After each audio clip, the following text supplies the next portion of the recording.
بسم اللہ الرحمن الرحیم الحمد للہ وحدہ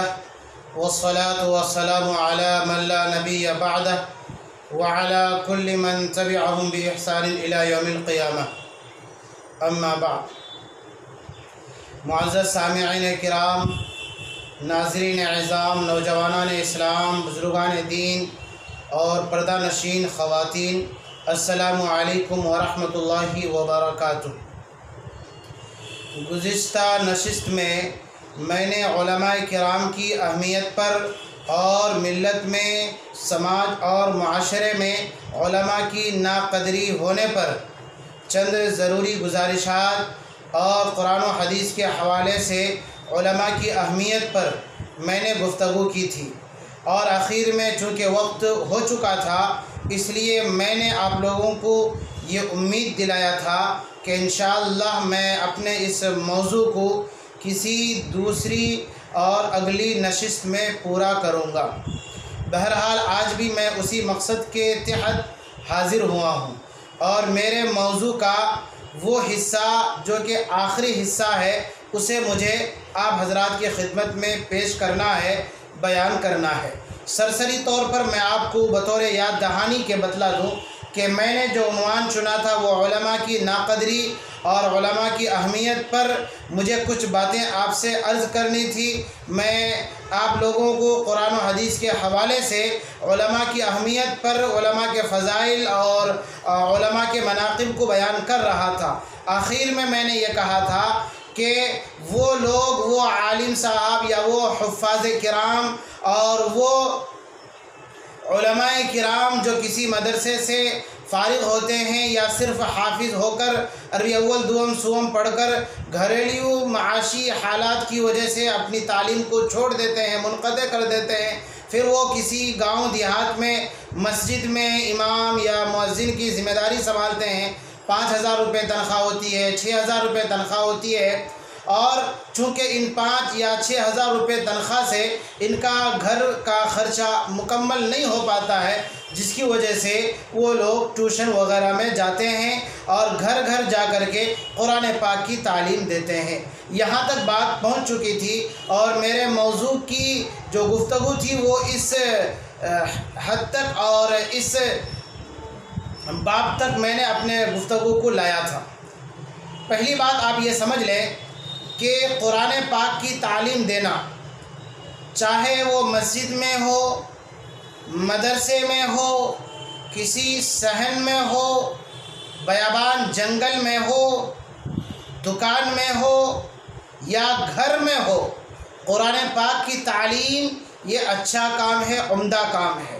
بہترین کام ہے۔ پیارے آقا سرکار دو عالم صلی اللہ علیہ وسلم نے ارشاد فرمایا کہ خیرکم من تعلم القرآن وعلمہ، کہ تم میں بہترین شخص وہ ہے جو قرآن پاک کو سیکھے اور پھر دوسروں کو سکھلائے۔ اب اس میں یہ نہیں کہا کہ مسجد میں سیکھے اور سکھلائے تو بہتر ہے، مدرسے میں سیکھے سکھلائے تو بہتر ہے، کسی جنگل بیابان گاؤں میں، گاؤں دیہات میں سیکھے سکھلائے تو بہتر ہے، شہر یا قصبہ میں، محلے میں قرآن پاک کی تعلیم دے تو بہتر ہے۔ بلکہ پیارے آقا سرکار دو عالم صلی اللہ علیہ وسلم نے ارشاد فرمایا مطلقاً خیرکم من تعلم القرآن وعلمہ، کہ تم میں سے بہترین شخص وہ ہے جو قرآن پاک کی تعلیم دے اور خود وہ پہلے قرآن پاک کی تعلیم حاصل کرے اور دوسروں کو تعلیم دے۔ یہی وجہ ہے کہ پیارے آقا سرکار دو عالم صلی اللہ علیہ وسلم نے ایک دوسری حدیث میں ارشاد فرمایا، جس کا میں مفہوم بتلا رہا ہوں، الفاظ میرے ذہن میں نہیں آ رہے، غالباً اس طرح کے الفاظ ہو، افضل العبادت قراءۃ القرآن، غالباً اس طرح کے الفاظ ہیں کہ بہترین عبادت وہ قرآن پاک کی تلاوت ہے اور قرآن پاک کو پڑھنا ہے۔ تو قرآن پاک کی تعلیم یہ بہت عمدہ کام ہے، بہترین کام ہے، اور اللہ تبارک و تعالی یہ کام ہر کسی ایرے گیرے نتھو کھیرے سے نہیں لیتے ہیں، بلکہ اپنے چنندہ، منتخب اور مقبول بندوں سے ہی اس عظیم کام کو لیتے ہیں۔ اس لیے کہ کلام پاک، قرآن پاک یہ کسی مخلوق کا کلام نہیں ہے، کلام پاک، قرآن پاک، اس کی آیات، صورتیں، جز اور پارے، یہ کسی مخلوق، کسی انسان، کسی شاعر، کسی ادیب، کسی بلاغت کا کوئی بہت بڑا ماہر، ایسے لوگوں کا کلام نہیں ہے، بلکہ یہ خالق کا، مالک کا، اللہ رب العزت کا کلام ہے۔ تو اس لیے اس کلام کی خدمت کرنے والے، تعلیم دینے والے، کلام پاک کو پڑھانے والے، کلام پاک کو سمجھانے والے، کلام پاک کی تفسیر کرنے والے، کلام پاک کا ترجمہ کرنے والے، کلام پاک سے مسائل کا استنباط کرنے والے، یہ سارے کے سارے علماء ہیں، اور ان کا مقام بہت اونچا ہے، بہت اونچا ہے۔ تو اتنی بات تو بالکل واضح اور صاف ہو گئی کہ قرآن پاک کی تعلیم کا دینا یہ مستحسن عمل ہے، اچھا کام ہے۔ اب جو حضرات مسجد میں کلام پاک کی تعلیم دیتے ہیں، یا کسی وہ مکتب میں بیٹھے ہوتے ہیں اور طلبہ ان کے پاس آ کر کے پڑھ رہے ہوتے ہیں، یہ تو اور اچھا کام ہے، لیکن مسئلہ یہ ہے کہ کیا گھر جا جا کر کے کلام پاک کی تعلیم دینا کیسا ہے؟ اس پس منظر میں، اس بات کو بھی آپ ذہن میں رکھیں، اس پس منظر میں کہ بڑے بڑے مالدار لوگ یہ اپنی زندگی کو عیاشی میں گزارتے ہیں اور غریبوں کو دبوچتے ہیں، نوچتے ہیں، مظلوم پر ان کا ظلم بڑھتا ہی جاتا ہے۔ ایسے لوگ ایک فون گھماتے ہیں اور کہتے ہیں امام مؤذن سے کہ ٹیوشن پڑھانے کے لیے، ہمارے بیٹے کو پڑھانے کے لیے، پوتے کو پڑھانے کے لیے، نواسے کو پڑھانے کے لیے، نواسی کو پڑھانے کے لیے کوئی حافظ صاحب چاہیے۔ اب چونکہ جیسا کہ میں نے جو پس منظر آپ کو بتایا کہ کلام پاک کی تعلیم دینے والے کا ایک حصہ وہ بھی ہے جو صرف حافظ بن کر کے اپنی پڑھائی منقطع کر دیتے ہیں، مکمل عالم نہیں بن پاتے ہیں، مفتی تک نہیں پڑھ پاتے ہیں، قاضی کی تعلیم تک وہ لوگ نہیں پڑھ پاتے ہیں، تو ٹیوشن پڑھاتے ہیں گھر جا کر۔ تو ایسے لوگ پڑھانے کے لیے جاتے ہیں تو ان کے ساتھ کیسا رویہ ہوتا ہے اور ان کے ساتھ لوگ کس طرح سے پیش آتے ہیں، یہ میں نے گزشتہ مجلس میں بالتفصیل آپ لوگوں کو بتلایا تھا۔ اور یہاں پر یہ بھی میں وضاحت کر دوں، بہت سارے ایسے حضرات ہیں جو علماء کی قدر بھی کرتے ہیں، بہت سارے ایسے مالدار ہیں جو علماء کی قدر کرتے ہیں، بہت سارے ایسے لوگ ہیں جو عالم صاحب کو اپنے گھر بلا کر کے اپنے بچوں کی تعلیم تو دلواتے ہیں، لیکن ساتھ میں علماء کی اکرام کا، احترام کا، عزت ادب کا پورا خیال رکھتے ہیں، ایسے بھی لوگ ہیں۔ تو اگر میں یہ کہوں کہ یہ مالدار لوگ جنہوں نے پوری زندگی عیاشی میں گزار دی، تو اس میں سارے لوگ نہیں آتے ہیں، بلکہ وہی لوگ آتے ہیں جو مجرم ہیں، وہی لوگ آتے ہیں جو علماء کی اس غریبی سے کھیل کھیلتے ہیں، وہی لوگ آتے ہیں جو علماء کی مجبوری کا ناجائز فائدہ اٹھاتے ہیں، وہی لوگ آتے ہیں جو علماء کی نرمی کا ناجائز فائدہ اٹھاتے ہیں۔ ورنہ بہت سارے ایسے اس امت کے بڑے بڑے مالدار وہ بھی ہیں جو قابل فخر ہیں اور جو قابل ذکر ہیں، تو وہ تو ہماری اس بات سے بالکل مستثنا ہے، میں ان کو مراد بھی نہیں لیتا۔ اس لیے کوئی حضرات اس طرح کے کمنٹ یا ان کے پیٹ میں درد نہیں ہونا چاہیے کہ آپ نے ایسا کیسے کہہ دیا، آپ نے کسی کو داڑھی منڈا کیوں کہہ دیا، آپ نے فلاں کو یہ کیوں کہہ دیا، کہ بھائی غلط کو غلط نہیں کہیں گے تو کل تو اس غلط کو وہ بندہ صحیح سمجھنے لگے گا۔ ایک بندہ داڑھی منڈا رہا، آپ اس کو بولے کہ بھائی آپ نے داڑھی کیوں منڈایا، آپ داڑھی منڈا ہو گئے۔ بھائی داڑھی منڈانے والے کو اگر آپ کہتے ہیں کہ آپ داڑھی منڈا ہیں، آپ نے داڑھی منڈایا، تو ہم نے تو غلط کو غلط کہا۔ ہاں، پیار سے سمجھانا چاہیے تھا، وہ ہوتا ہے، بہت ہو چکا ہے، پیار سے بہت سمجھا دیا گیا، نرم گفتگو سے بہت سمجھایا گیا۔ اب جب یہ لوگ پابندی کے ساتھ ہر ہفتہ اور ہر 15 دن میں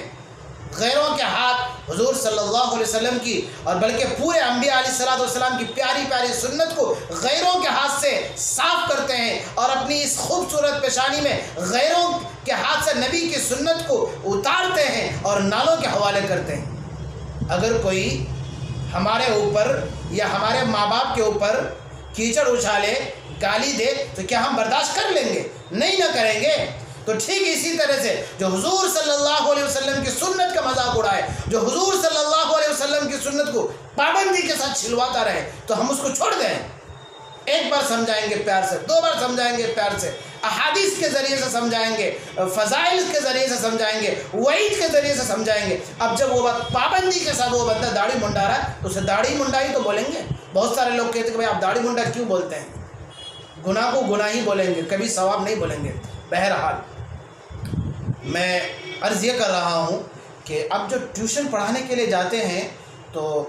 99% وہ ہے جس میں عزت نہیں ہوتی ہے، جس کو میں یہ نام دیتا ہوں کہ ٹیوشن پڑھانے کی ذلت کی ذمہ داری مل گئی۔ اس کا یہ بھی مطلب نہیں ہے کہ جتنے بھی حضرات ٹیوشن پڑھا رہے ہیں وہ غلط ہیں اور وہ ذلیل ہیں، نہیں۔ علماء کی ناقدری میں کبھی اس کو برداشت نہیں کرتا، اور نہ میں علماء کی ناقدری کے لیے کوئی جملے استعمال کرتا ہوں۔ اس لیے میں نے کہا کہ علماء کی غربت کا ناجائز فائدہ اٹھاتے ہیں، ان کی نرمی کا ناجائز فائدہ اٹھاتے ہیں۔ وہ تو کلام پاک کی تعلیم دینے کے لیے جا رہے ہیں۔ اب سامنے والے کو ہونا یہ چاہیے تھا کہ پورا ان کا احترام کرتے، عزت کرتے، اکرام کرتے، لیکن ایسا نہیں ہوتا ہے۔ کسی وجہ سے گھر میں پڑھنے والا بچہ نہیں ہے تو باہر ہی سے کہہ دیا جاتا ہے، اور نوکر کے ذریعے سے نوکر آ کر کے کہتا کون ہے؟ فلاں صاحب۔ تو نوکر کہتا ہے کہ آج بچہ نہیں ہے۔ یہ آپ نے علماء کا مقام اور علماء کا احترام آپ نے یہ کیا، اس وجہ سے میں تھوڑا سخت لہجے میں بات کر رہا ہوں۔ باقی جو حضرات ٹیوشن جا کر کے علماء لوگ پڑھا رہے ہیں، اگر وہ اخلاص کے ساتھ امت ملت کے بچوں کو دینی تعلیم دینے کے لیے گھر گھر جا کر کے انہیں تعلیم دے رہے ہیں، تو اگر وہ پورے اخلاص کے ساتھ کام کر رہے ہیں تو ان کے اخلاص کی وجہ سے اللہ ان کو اجر دے گا۔ اللہ تبارک و تعالیٰ کے یہاں ان کا مقام ہے۔ اللہ تبارک و تعالیٰ ایک ایک لفظ سکھانے پر ان کو اجر دیں گے۔ لیکن آپ مالدار جو علماء کی ناقدری کرتے ہیں، آپ مالدار جو ٹیوشن پڑھانے والے علماء کی جو بے قدری کرتے ہیں، ان کو ذلیل کرتے ہیں، اس پر میں یہ بات کر رہا ہوں۔ بہرحال اب یہ باتیں تو ہیں، یہ مجبوریاں ہیں۔ اب اگر ہم ان کے گھر ٹیوشن جا کر کے نہیں پڑھاتے ہیں تو یہ روزی کا مسئلہ حل نہیں ہوتا ہے۔ مدرسے کی بھی تنخواہ بالکل نامناسب ہوتی ہے، 5,000 روپے تنخواہ، 6,000 روپے تنخواہ، 7,000 روپے تنخواہ، اس میں بھی چندہ کرو، نہ جانے کیا کیا شرائط ہوتے ہیں۔ اور اگر کہیں مسجد کا امام ہے، مؤذن ہے، تو معقول تنخواہ نہیں، گھر کا سارا خرچ نہیں ہو پاتا۔ یہ مجبوری ہے جس کی وجہ سے ٹیوشن وغیرہ کا رخ اختیار کیا جاتا ہے۔ اب یہ داڑھی ٹوپی رکھ کر کے کوئی عالم صاحب یا کوئی حافظ صاحب اس لباس میں کہیں چوری تو نہیں کریں گے، لیکن چوری بھی نہیں کریں گے، اور گھر میں ضرورت بھی ہے، قرض دن بدن بڑھتا ہی جا رہا ہے، بیماری بڑھتی ہی جا رہی ہے، دواؤں کا مسئلہ ہے، ہر مہینہ 3,000 روپے کی دوائی میں خرچہ ہو رہا ہے، 2,000 روپے پانی میں خرچہ ہو رہا ہے، 1,000 روپے کرنٹ بل میں خرچہ ہو رہا ہے۔ تو اس طرح کے بے شمار اخراجات ہیں، اور تنخواہ ہے 5,000 روپے، خرچہ ہے 15,000 روپے ماہانہ۔ تو ظاہر سی بات ہے خرچ تو نہیں مانتا نا۔ اب اس صورت میں وہ عالم صاحب کہیں چوری تو نہیں کریں گے، کہیں لوٹ ماری تو نہیں کریں گے، تو بیچارے عالم صاحب مجبور ہو کر کے کہ بھائی چوری کرنے سے تو بہتر ہے کہ کسی کے گھر جا کر کے کلام پاک کی تعلیم سکھائیں، انہیں قرآن پاک کی تعلیم دیں، اور اپنا وقت دینے کی وجہ سے جو وہ مناسب ہدیہ نذرانہ دے دے تو اس سے ہمارے گھر کے ایک خرچ کا مسئلہ حل ہو جائے، اس لیے علماء لوگ جاتے ہیں۔ اب میں ایسے لوگوں سے یہ کہنا چاہتا ہوں، ایک درخواست کرنا چاہتا ہوں ایسے علماء کرام سے، پوری عاجزی کے ساتھ، انکساری کے ساتھ، اور علماء حضرات کی خدمت میں پورے ادب و احترام کے ساتھ میں ایک درخواست کرنا چاہتا ہوں کہ آپ ٹیوشن پڑھاتے ہیں، یا آپ کسی مسجد میں امام ہیں، آپ کسی مسجد میں مؤذن ہیں، آپ کسی مدرسے میں استاد ہیں، آپ کہیں پر مکتب پڑھاتے ہیں وغیرہ، تو آپ اپنے آپ کو ہلکا بالکل نہ کریں، بالکل ہلکا نہ کریں۔ مثلا آپ کمرے میں بیٹھے ہوئے ہیں، آپ کو فون آتا ہے، ایک مالدار صاحب فون کر کے کہتے ہیں کہ جی مولانا کیا کر رہے ہیں؟ ابھی تو بیٹھا ہوا ہوں۔ اچھا فلاں ٹیوشن کے لیے ہمارا ایک بیٹا ہے، اس کو پڑھانا ہے، تو آپ ڈائریکٹ کہیے کہ ابھی بعد میں بات کیجیے گا، ابھی میں کام میں ہوں۔ آپ اس کے لیے پہلے اپنا نظام الاوقات متعین کریں۔ آپ ایک نظام بنائیں کہ فجر کی نماز کے بعد فوراً اشراق تک مجھے کلام پاک کی تلاوت کرنا، ایک نظام بنائیں۔ اس کے بعد اشراق کے بعد مجھے مثلا ورزش کرنا ہے، گھومنا ہے، اور ایک چکر لگانا ہے۔ انسان اپنی جسم کی حفاظت، جان کی حفاظت بھی ضروری ہے، تو اس کے لیے فٹنس رہنے کے لیے بھائی ورزش بھی ضروری، یہ اپنے نظام الاوقات میں اس کو بھی شامل کریں۔ اس کے بعد ناشتہ ہے وغیرہ، یہ نظام بنا دیں۔ پھر اس کے بعد آپ کو کہیں پڑھانے کے لیے جانا ہے، تو آپ جب نظام بنائیں گے، پھر ظہر کے بعد آپ 15 منٹ 10 منٹ متعین کریں گے کہ کلام پاک کی تلاوت کرنا ہے، اس کے بعد مجھے 2-4 کتابیں مطالعے میں رکھنی ہے، پھر مجھے بازار جانا ہے خرید و فروخت کے لیے، ایک نظام بنائیں گے۔ عام علماء کے لیے میں یہ کہہ رہا ہوں جو صرف حافظ ہیں اور مکمل عالم نہیں ہیں، ان کے لیے جب آپ کا یہ نظام بنے گا، عصر کے بعد مجھے ٹہلنا ہے، یا آپ اپنا نظام بنائیں، مغرب کے بعد مجھے یہ تلاوت کرنا ہے، یہ کتاب مطالعہ کرنا ہے، اس طرح کہ جب آپ کا پورا نظام بن جائے گا اور آپ کے پاس ایک نظام الاوقات کا ایک شیڈول بنا رہے گا، اب جب آپ کو فون آئے گا تو چونکہ آپ وہ ہوئے کہ جس کا ایک ٹائم ٹیبل متعین ہے، تو ظاہر سی بات ہے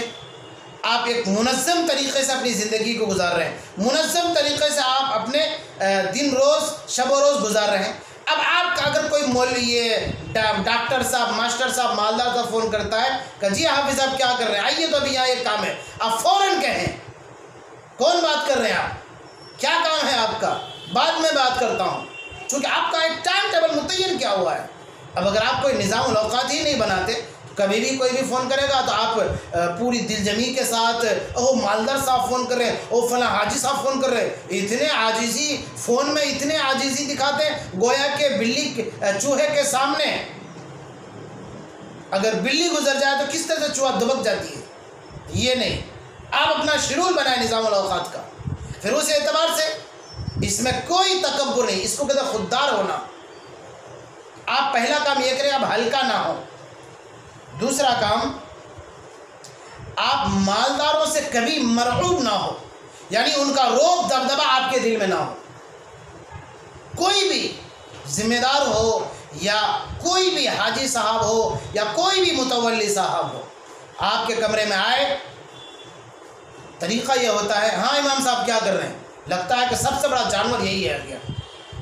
مطلب امام صاحب یہ کیا ہے، ارے پاگل کم سے کم سلام کر، کمرے کے باہر کا السلام علیکم ورحمۃ اللہ 3 مرتبہ سلام کرو۔ اب اگر اندر سے امام صاحب جواب دیتے ہیں تو گویا کہ آنے کی اجازت ہے، اور اگر جواب نہیں تو باہر سے باہر ہی چلے جاؤ، ایسا نہیں ہوتا ہے۔ تو لہٰذا کوئی بھی آپ کے کمرے میں، چاہے وہ کوئی بھی صاحب ہو، سیٹھ صاحب ہو، حاجی صاحب ہو، کوئی بھی صاحب ہو، آپ کے کمرے میں آئے بغیر سلام کر کے آئے تو آپ بولے کہ آپ باہر جائیے، سلام کر کے اندر آئیے۔ آپ حضور صلی اللہ علیہ وسلم کی تعلیم کو ہر جگہ دینا ہے، بتانا ہے آپ کو۔ ہم نے جب اپنے اس منصبی فریضہ کو چھوڑ دیا، ہم نے جب لوگوں کو نبی کی تعلیم دینا، نبی کے پیغامات کو پہنچانا چھوڑ دیا تو لوگوں کا روب ہمارے دلوں میں آ گیا۔ ایک بورڈ بھی لگا اپنے کمرے کے سامنے، السلام قبل الکلام، پہلے سلام بعدہ کلام، بورڈ لگائے۔ پھر جب بغیر سلام کے کوئی بھی ہو فوراً اسے ٹوکر کہیے کہ باہر جائیے اور سلام کر کے اندر آئیے، یہ طریقہ ہوتا ہے۔ آپ 2-4 دن ایسا کر لیجئے، پھر دیکھیں کس کی ہمت ہوتی ہے بغیر سلام کے اندر گھس جائے۔ کس حال میں امام صاحب ہے کوئی پتہ نہیں، اندر گھس جاتا ہے کمرے کے اندر، پھر کہتا ہے امام صاحب یہ کیا ہے، وہ کتاب کون سی ہے، یہ سامان یہاں کیوں ہے، تو فلاں جگہ لائٹ بند کیوں نہیں ہے، تو فلاں جگہ وہ نل کیوں ہے۔ یہاں پر میں ایک اور بات آپ کو بتلا دوں کہ جو ذمہ دار ہوتے ہیں، جو ٹرسٹی حضرات ہوتے ہیں، جو اراکین حضرات ہوتے ہیں، گھر میں تو چلتی نہیں ان کی، اسی طرح سے جو پاگل لوگ ہوتے ہیں، بڈھے ہو گئے ہیں، 60 سال 70 سال ہو گیا ان کا، اب مسجد میں آئیں گے بولے گا ہاں مولوی صاحب یہ نل خراب کیوں ہے، یہاں پر لائٹ کیوں جل رہا ہے، یہ پنکھا کیوں چل رہا ہے، اور یہ گندگی کیوں ہے۔ ارے نالائق، تو کس کام کے لیے ہے؟ کیا تو صرف مسجد میں پاخانہ کرنے اور استنجا کرنے آیا ہے؟ استنجا کر کے آئے گا، وضو کر کے مسجد کے اندر گھسے گا، اور مسجد کے اندر داخل ہونے کے بعد بس نکتہ چینی شروع، اعتراضات کا ایک انبار شروع کر دے گا۔ حالانکہ ٹرسٹی حضرات کا یہ کام نہیں تھا کہ وہ علماء کو، اماموں کو اور مؤذنوں پر حکومت کرتے، ان کا کام یہ ہے کہ وہ ادب و احترام کے ساتھ علماء کے پاس آئے، اماموں کے پاس آئے اور کہنے لگے کہ امام صاحب کوئی پریشانی تو نہیں ہے، ہمارے لیے کوئی خدمت تو نہیں ہے، امام صاحب آپ کے کمرے میں ہر چیز کی سہولت ہے کہ نہیں ہے، آپ کے کمرے میں کسی چیز کی پریشانی تو نہیں ہے، خود تو اے سی روم میں سوئے گا اور امام صاحب کا کمرہ ایسا ہے کہ پانی ٹپک رہا ہوتا ہے، ایک واقعہ بھی پڑوسی ملک کا پیش آیا، کتنا اندوہناک اور دردناک واقعہ تھا کہ اس کے بیچارے اولاد سب چھت کے گرنے کی وجہ سے سب مر گئے۔ انا للہ و انا الیہ راجعون۔ تو ان کا کام یہ ہے کہ مسجد میں کہاں پر نل خراب ہے اس کو ٹھیک کرے، ان کا کام یہ ہے کہ کہاں پر بٹن خراب ہے اس کو ٹھیک کرے، ان کا کام یہ ہے کہ مائک کہاں خراب ہے اس کو ٹھیک کرے، ان کا کام یہ ہے کہ پنکھا کہاں خراب ہے اس کو ٹھیک کرے۔ لیکن یہ کام تو نہیں کریں گے، بلکہ حکومت کریں گے کہ فلاں جگہ پنکھا کیوں چل رہا ہے۔ تو تم کس کام کے لیے ہو؟ ٹرسٹی اور ذمہ دار لوگ۔ تو اس لیے مالداروں سے کبھی مرعوب نہ ہو، ٹرسٹیوں سے کبھی مرعوب نہ ہو۔ پھر اس کے بعد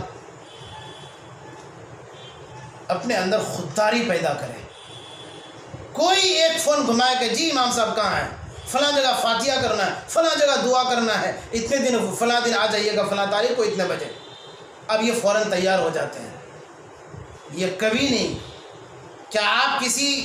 انسپیکٹر کو فون کر کے بلا سکتے ہیں کہیں؟ تو امام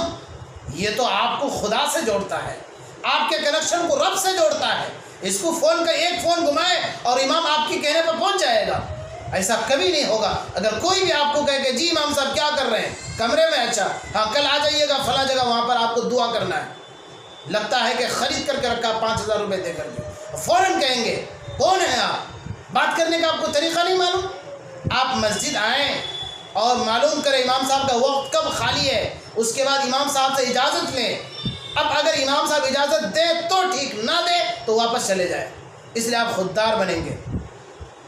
ایک بات میں اور بتلاؤں، ایسے وہ علماء جو مکمل عالم نہیں ہوتے، بس صرف حافظ ہو جاتے ہیں، نرے حفاظ ہوتے ہیں، یا عربی اول دوم سوم تک پڑھتے ہیں اور ٹیوشن وغیرہ پڑھاتے ہیں، میں ایسے لوگوں کے لیے کہتا ہوں اگر آپ کہیں مدرسہ نہیں پڑھا رہے، مکمل وقت مدرسے میں نہیں دے رہے ہیں، ذریعہ معاش ضرور اختیار کر لیں، کاروبار کریں آپ، تو پھر کسی 10 مالداروں کو جھک کر کے سلام کرنے کی ضرورت نہیں پڑے گی۔ آپ اپنا کاروبار کریں گے، آپ اپنے کاروبار میں رہیں گے تو آپ خوددار ہوں گے اور مختار ہوں گے اس بات پر کہ کسی مالدار کو جھک کر کے سلام نہیں کرنا پڑے گا۔ اب اگر کوئی کہے کہ حافظ صاحب جی ایک ٹیوشن پڑھانا ہے عصر کے بعد، آپ کہیے گا کہ میرے پاس وقت نہیں ہے۔ ہاں اگر آپ کو زیادہ ہی شوق ہے پڑھانے کا تو میرے پاس اتنے بجے سے اتنا وقت خالی ہے، میں کمرے میں رہتا ہوں، اپنے بچے کو بھیج دو۔ اگر پڑھانے کا شوق ہے، میں نہیں جاؤں گا تمہارے گھر پڑھانے کے لیے۔ ایک ذریعہ معاش اختیار کر لیں۔ وقت ہو رہا ہے، ایک اور بات میں بتلاؤں کہ ذریعہ معاش اختیار کریں یا پھر اپنے علاقوں میں فیس پر مکتب چلائیں۔ ایک بچے سے 100 200 300 روپے لے، تو اس اعتبار سے جس طرح سے بچے کی تعلیم میں ترقی ہوتی جائے گی، آپ اپنے فیس میں اضافہ کرتے جائیں گے تو پھر انشاءاللہ کلام پاک کی تعلیم کا بھی مسئلہ حل ہو جائے گا اور آپ خوددار ہو جائیں گے، اور ایک روزی روٹی کا بھی مسئلہ حل ہو جائے گا، اور ساتھ میں چھوٹا موٹا کاروبار بھی کر لیں انشاءاللہ۔ اور اگر یہ کوئی صورت نہیں ہے اور آپ کو مجبوراً ٹیوشن میں جانا ہی پڑتا ہے اور آپ کو گھر گھر جا کر کے پڑھانا ہی پڑتا ہے، تو میں ایک آخری درخواست یہ کرنا چاہتا ہوں کہ آپ جائیں پڑھائیں، لیکن کبھی آپ کو ایسا لگے یہ مالدار صاحب ہماری عزت نہیں کر رہے ہیں، یا آپ کے وقار میں اور آپ کی عزت میں آپ اگر محسوس کرتے ہیں کہ یہ لوگ عزت نہیں کر رہے ہیں، یہ لوگ ہمیں کوئی اہمیت نہیں دے رہے ہیں، ایسا اگر آپ کو لگے مالدار صاحب کے گھر میں، مالدار صاحب کے رویے سے، بچے کے عادات سے، ان کی باتوں سے یا گھر والوں کی باتوں سے اگر آپ کو ایسا محسوس لگے کہ اب وقار مجروح ہو رہی ہے، وقار میں، عزت میں، علماء کی شان میں کمی آ رہی ہے، ایسا اگر آپ کو لگ رہا ہے،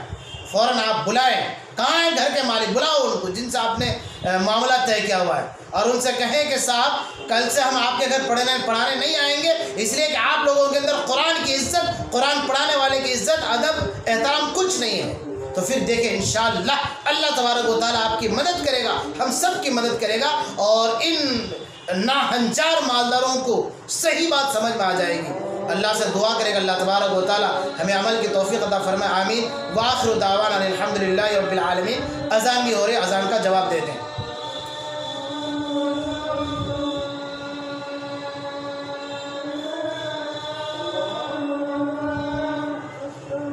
اللہ اکبر، اللہ اکبر۔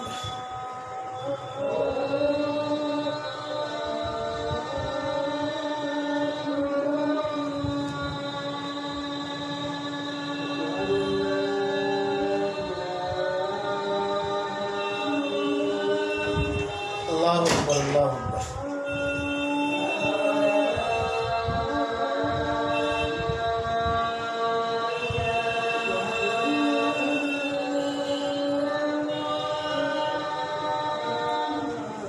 اشہد ان لا الہ الا اللہ۔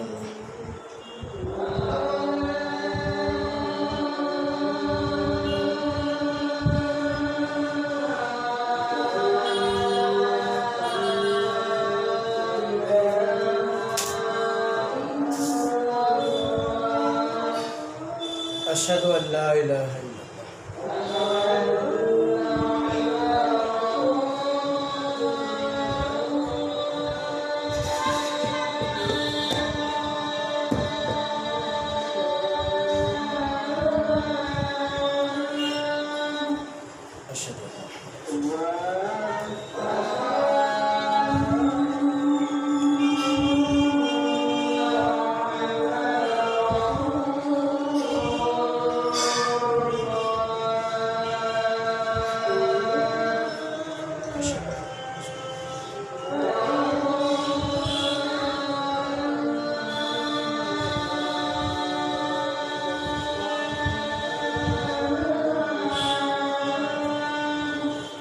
لا حول ولا قوة الا بالله۔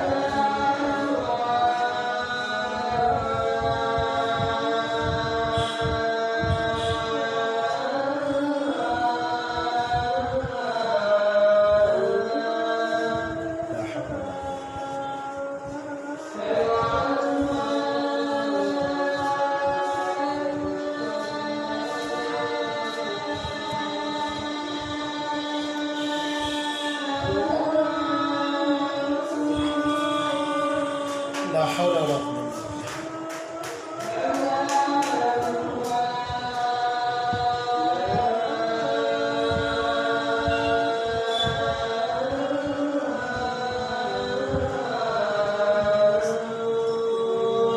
حول ولا قوة الا بالله۔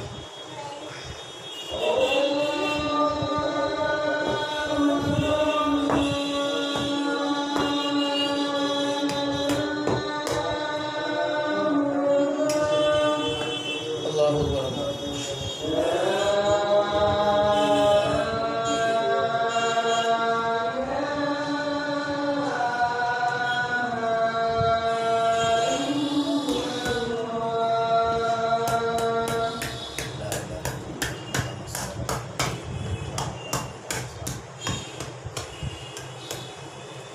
دیکھیے بات تو مکمل ہو چکی ہے۔ میں آخر میں ایک بات بطور درخواست کے اور بطور اطلاع کے آپ لوگوں کو بتلا دوں کہ میں نے کہا کہ آپ یا تو ذریعہ معاش اختیار کر لیں یا پھر ایک